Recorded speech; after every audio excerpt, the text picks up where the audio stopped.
اعوذ باللہ من الشیطان الرجیم بسم اللہ الرحمن الرحیم ان اول بیت وضع للناس للذی ببکۃ مبارکا وہدی للعالمین۔ دیکھو ہم نے گزشتہ کل یہ سنا کہ بیت اللہ کی تعمیر کس طرح ہوئی۔ جب بیت اللہ کو بنایا گیا شروع میں غلاف نہیں چڑھایا جاتا تھا۔ یہ تاریخ کی باتیں ہیں، سب اسلامی تاریخ کی باتیں ہیں۔ سب سے پہلے روایات میں یعنی تاریخ میں آتا ہے کہ سب سے پہلے خلیل اللہ کے بیٹے ذبیح اللہ حضرت اسماعیل علی نبینا علیہ الصلوۃ والتسلیم نے بیت اللہ کو غلاف چڑھایا۔ دوسرے نمبر کے اوپر ہمارے نبی کے باپ دادا میں عدنان، انہوں نے غلاف چڑھایا۔ اور تیسرے نمبر کے اوپر شاہ طبہ ابو اسد قریب 220 سال پہلے یا 700 سال پہلے، ہمارے نبی کی بعثت سے 700 سال پہلے اس نے بیت اللہ کو کعبہ کو غلاف چڑھایا۔ اس کے بعد زمانے جاہلیت میں خانہ کعبہ کو غلاف چڑھاتے تھے۔ اب یہ جو اسد قریب نے جو غلاف چڑھایا تھا وہ چمڑے اور کپڑوں کا تھا، اسے بڑا قیمتی کپڑا اور چمڑا استعمال کیا تھا، اس نے یہ غلاف چڑھایا۔ زمانے جاہلیت میں بھی قریش مکہ 10 محرم الحرام کو بیت اللہ کو غلاف چڑھاتے تھے۔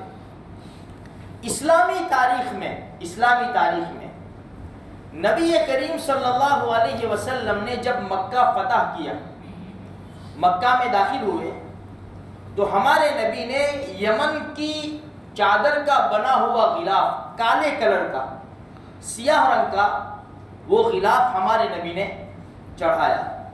اس کے بعد ابو بکر صدیق رضی اللہ تعالیٰ عنہ، عمر بن خطاب نے، کسی نے سفید کسی نے الگ الگ کلر کا غلاف بیت اللہ کو چڑھاتے رہے۔ پھر سن ہجری 575 میں خلیفہ ناصر انہوں نے بیت اللہ کو سیاہ غلاف، کالے کلر کا غلاف چڑھایا۔ یہ سلسلہ چلتا رہا۔ پھر یہ جو بیت اللہ کا غلاف ہے نا، وہ مصر میں بنتا تھا، بڑا قیمتی، دنیا کا قیمتی سے قیمتی کپڑا استعمال ہوتا تھا، ریشم استعمال ہوتا تھا۔ جب وہ مصر کے اندر تیار ہو جاتا تھا اور جب بیت اللہ تک روانہ کرنا ہوتا، جس دن وہ مصر سے نکالتے یعنی غلاف کعبہ کو، اس دن پورے مصر کے اندر چھٹی ہوتی تھی اور لوگ بڑی خوشی منایا کرتے تھے، کیونکہ یہ بڑی سعادت ہے، بیت اللہ کے غلاف کو بنانا اور بیت اللہ تک پہنچانا یہ بڑی سعادت کی بات ہے۔ اس لیے پورے مصر کے اندر چھٹی، ہالیڈے اور خوشی مناتے تھے۔ اچھا، اس کے بعد پھر سعودی حکومت نے ترقی کی اور پھر سعودی حکومت نے اپنے وہاں خود کارخانہ اس کا بنایا اور شروعات کے اندر ہاتھ سے کام کیا جاتا تھا۔ پورے 11 مہینے لگتے تھے، 11 مہینے میں کام ختم ہوتا تھا اور پھر 12ویں مہینے میں ذی الحجہ کی 9 تاریخ کو، آج بھی ذی الحجہ کی 9 تاریخ کو وہ غلاف کعبہ بدلتے ہیں اور نیا ڈالتے ہیں۔ اب تو مشینوں نے اس کی جگہ لے لی تو ٹائم بھی کم ہوتا ہے اور کام جلدی ہوتا ہے۔ اب یہ تاریخ کی باتیں ہیں، یہ سب غلاف کعبہ کی تیاری میں 670 کلو گرام خالص ریشم استعمال ہوتا ہے، 670 کلو گرام۔ اور غلاف کعبہ کی موٹائی 98 سینٹی میٹر ہے اور غلاف کعبہ کی اونچائی 14 میٹر ہے۔ جو کپڑا تیار ہوتا ہے ہر سال 9 ذی الحجہ کو اس کو بدلا جاتا ہے۔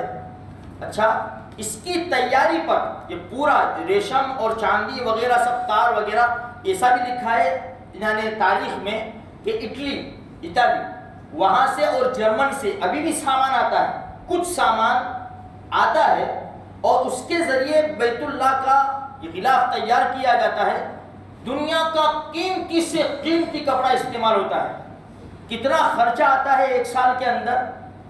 20 ملین ریال یعنی 2 کروڑ ریال، 2 کروڑ ریال، کیونکہ سب لکھا جاتا ہے نا، وہ ریشم سے لکھا جاتا ہے سب، 2 کروڑ ریال، 1 ریال کے 20 روپے۔ اب آپ حساب لگا لینا کہ کتنے ہوتے ہیں 2 کروڑ ریال کے۔ تو یہ غلاف کی تاریخ ہے، بہت بڑی تاریخ ہے اس کی، کون سے بادشاہ نے غلاف چڑھایا، پوری تاریخ ہے اس کے اوپر۔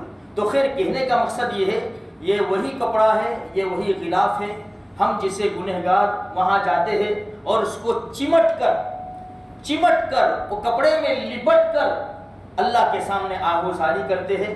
میرے بھائیوں، یہ بڑا قیمتی اور مبارک گھر ہے اللہ تبارک و تعالیٰ کا، اس کا جو کپڑا ہے وہ بھی بڑا مبارک، کیونکہ بیت اللہ سے لگ جاتا ہے، بیت اللہ کی نسبت سے تیار ہوتا ہے اور پھر بیت اللہ کے اوپر لگ جاتا ہے جب اس کی قیمت اور زیادہ بڑھ جاتی ہے۔ اب وہ ریالوں میں نہیں گنے جائیں گے، وہ تو اللہ ہی کو معلوم ہے کہ اب اس کی قیمت کیا ہے۔ بس اللہ تبارک و تعالیٰ سے دعا کرے، اللہ تبارک و تعالیٰ مجھے بھی، آپ کو بھی اور سارے مسلمانوں کو وہاں بیت اللہ کی زیارت بار بار نصیب فرماوے، اور اس کپڑے کو چمٹنے کی، اس کپڑے سے چمٹ کر دعا کرنے کی اللہ تبارک و تعالیٰ ہمیں بار بار توفیق نصیب فرماوے۔ میرے بھائیو، جتنا بولے اتنا کم ہے، یہ بیت اللہ ہے، اللہ تبارک و تعالیٰ کا گھر ہے، اور وہاں پر مدینہ منورہ ہے۔ حاجی یہاں پر بالکل عبادت میں مست ہو جاتے ہیں، عبادت میں مگن ہو جاتے ہیں، دیوانہ وار پھرتے ہیں۔ بھئی ایک پتھر ہے، پتھر، اللہ کا گھر، دیوانہ وار بس پھرتے رہتے ہیں اور پڑھتے رہتے ہیں، اللہ کو یاد کرتے رہتے ہیں۔ جب یہاں سے فارغ ہو جاتے ہیں، جب بیت اللہ کو چھوڑتے ہیں نا، تو چیخ و پکار ہو جاتی ہے، چیخ و پکار، رب واپس بلانا ہمیں واپس بلانا ہے۔ کتنے لوگ تو بے ہوش ہو جاتے ہیں، آنکھوں سے آنسو نہیں تھمتے جب بیت اللہ کو آخری دیدار کرتے ہیں، جب چھوڑتے ہیں، یہ کلیجہ منہ کو آنے لگتا ہے، دل ٹکڑے ٹکڑے ہو جاتا ہے۔ رب کریم، یہ کیسی جگہ ہے، کیسی پاک جگہ ہے، برکت والی جگہ ہے، تو نے کیسی کشش ڈالی ہے۔ حالانکہ ہے پتھروں کا بنا ہوا، لیکن رب نے مسلمانوں کے دلوں میں کیا ڈال دیا ہے کہ مسلمان کھینچے چلے جاتے ہیں، پھر یہاں سے فارغ ہو کر او مدینہ منورہ چلے جاتے ہیں۔ 400-500 کلومیٹر کا فاصلہ ہے، بھائی کیوں جاتے ہیں؟ میرے نبی آرام فرما رہے ہیں، میرے نبی کو خالی سلام پیش کرنے جا رہا ہوں، بس دوسرا کچھ بھی نہیں ہے۔ مدینہ منورہ میں کیا ہے؟ ہمارے نبی آرام فرما رہے، بس میرے نبی کو سلام پیش کرنے جا رہا ہوں۔ اور میرے نبی کے ایک حدیث ہے، من زار قبری وجبت لہ شفاعتی، جس نے میری قبر کی زیارت کی اس کے لیے میرے اوپر شفاعت واجب ہو گئی۔ میرے بھائیوں، بس اللہ سے دعا کیا کرو، اللہ سے پاک مال جمع کرو، اللہ سے دعا کرو، اپنے سے جتنا ہو سکے اتنے اسباب تیار کرو، پھر اللہ کی ذات کے اوپر چھوڑ دو، اللہ سے مانگو، باتیں کرو اللہ سے۔ رب اس کو بھی، وہ بھی گیا، رب وہ بھی حج میں گیا، رب وہ بھی جا کے سلام پیش کرے گا، اللہ میرے کو تو لے جا، تو میرے کو کب لے جائے گا؟ اللہ سے باتیں کرو، راتوں کو اٹھ جاؤ 2-3 بجے، اللہ کو مناؤ، رب مجھے جانا ہے، مجھے ماں کے سامنے بچہ، امی مجھے تو سب آجوا جاتے، بیٹا پیسے نہیں، امی مجھے جانا ہے، بس مجھے جانا ہے۔ غریب ماں بچے کا انتظام کر دیتی ہے، وہ 70 ماؤں سے زیادہ رحم کرنے والا ہے، وہ تو خزانوں کا مالک ہے، خزانوں کا مالک ہے۔ اللہ سے باتیں کیا کرو، مانگو میرے بھائیوں، اللہ کے وہاں، وہ کہتے ہیں نا اللہ کے وہاں دیر ہے اندھیر، دیر بھی نہیں ہے، یہ دیر کہنا یہ بھی غلط ہے، یہ بھی غلط ہے۔ اللہ اپنے وقت پر ہم سب کو بار بار وہاں کا دیدار نصیب فرمائے۔